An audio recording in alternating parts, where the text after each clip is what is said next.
I saw something that was some meme, and it was some sort of Japanese tradition somewhere in Japan.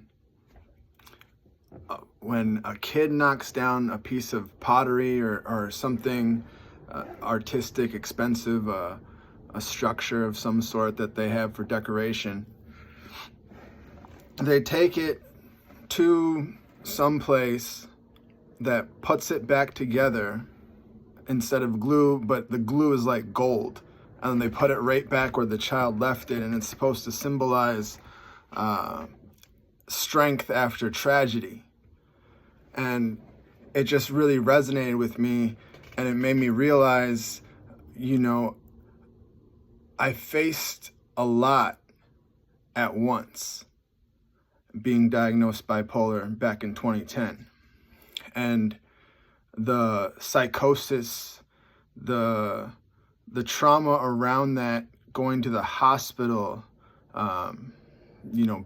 being arrested and forced into the hospital involuntarily, the treatment at Kaiser Permanente in LA, awful. That's just a side note.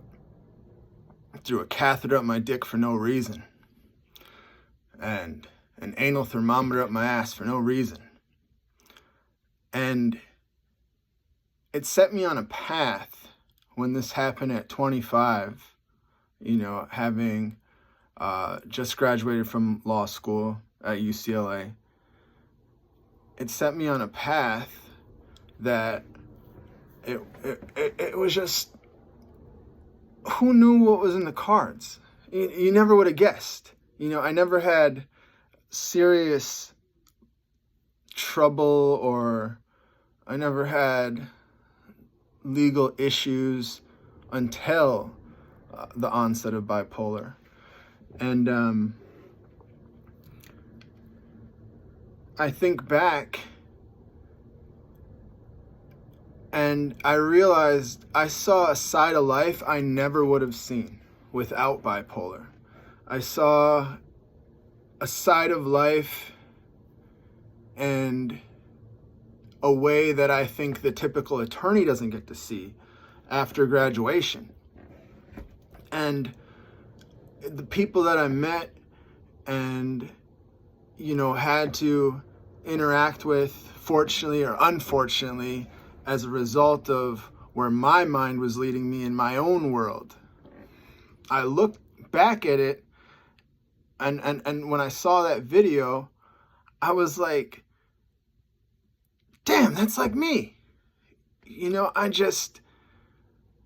I feel a certain strength and composure that I haven't felt, that I don't feel like I would have felt had I just graduated from law school, just passed the bar and worked. It was those bumps in the road constantly over a 10-year period. I guess it just made me feel like, I'm not going to call it a blessing, but I'm going to say it made me better, because I look at people with a little more empathy than I would have had I just, graduated, been an attorney. And I'm still an attorney. I still work as an attorney. But when I say that to say, I look at the homeless person on the street talking to themselves differently. Because you see that in the hospital, or you see, I won't even say what I've seen. I'll say what I've felt, what I've experienced. You've experienced thoughts that you wouldn't have normally. You might act out differently in ways that you wouldn't normally. Me personally, I loved social media so much during these episodes, to the point they wanted to give me a felony over my posts. Just too scary because of my Facebook fingers. and I just find that comical. I in terms of, you know, how we're perceived on these apps, and, you know, I never really try to do anything major with them when I'm in a good mental state, I guess. I never try to engage or interact as much as when I'm in that manic state. And I think for those that can see someone that is normal usually, and, you know, is suddenly all over the place on social media and saying things that don't make sense, and, you know, just maybe a little delusional or more, you know, something out of character. You know, that person is going through something that requires help, that requires an intervention, that requires something. I'm not going to say and sit here and try and diagnose or give medical advice. I just,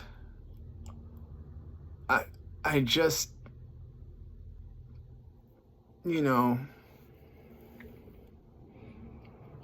would like that person that was looking for this video to know that it'll be okay.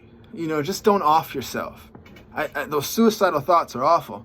I mean, especially if you're trying to overcome something like bipolar and you can't figure it out.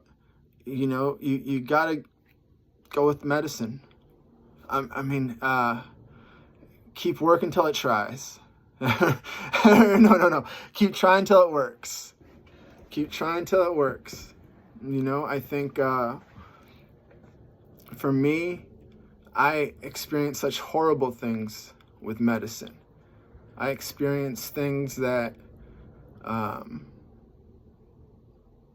you know, like your dick can't get up. Weird. Now suddenly I don't want a box. Weird. Now I don't want to see my friends at jiu-jitsu. Weird. I don't want to do anything. I just want to be in the house. Now I can't get out of bed. And that's, you know, somebody would tell you that's good. You know, somebody close to you might say, well, at least you're not acting out. And then you get to the point where you're like, well, this isn't life. And that's why the suicide rate goes so high. And so many people with bipolar just don't die of natural causes. And, you know, that is something I realized having, feeling like I've figured out bipolar. A part of me, you know, I don't want to just take the money and run, so to speak. I want to just put this out there and distribute it to, you know, just the universe, just for whoever was actually looking for topics surrounding bipolar and just things from a perspective of a patient or somebody that was diagnosed with it, because it doesn't go away. And, you know, I think my psychiatrist, former psychiatrist, since I have moved, but he had said, you know, I make a living off of people not taking their medicine. And that's powerful stuff. For me, I was just like, you know, after about 10 years of trying without medicine and every year something happening, Lord knows I tried. You know, I had a stigma around medicine in general. I think that's very popular. And, I bought into that, but once I finally found a medicine that worked, it felt okay. I can function again, you know, everything works. I'm boxing. I feel great. And I just know how bad that process felt. And I look back and I wonder, you know, had I seen a message, or had I seen, you know, a person that had a similar experience that I could relate to, etc. What if I would have given into the medicine earlier? You know, how would my life have been different today? You know, closing in, I'm 39, but I'm closing in on 40 in December. So how would I have made up that time? You know, it just, because it feels like anybody who, you know, hasn't really experienced those kind of episodes, but your mind, I feel like, kind of gets, you feel like stopped in time as those things happen. Like for me, it feels like there was two Kens. Like there was a Ken up until 25, and then that one died, and the Ken that was reborn is the one, you know, that was diagnosed bipolar.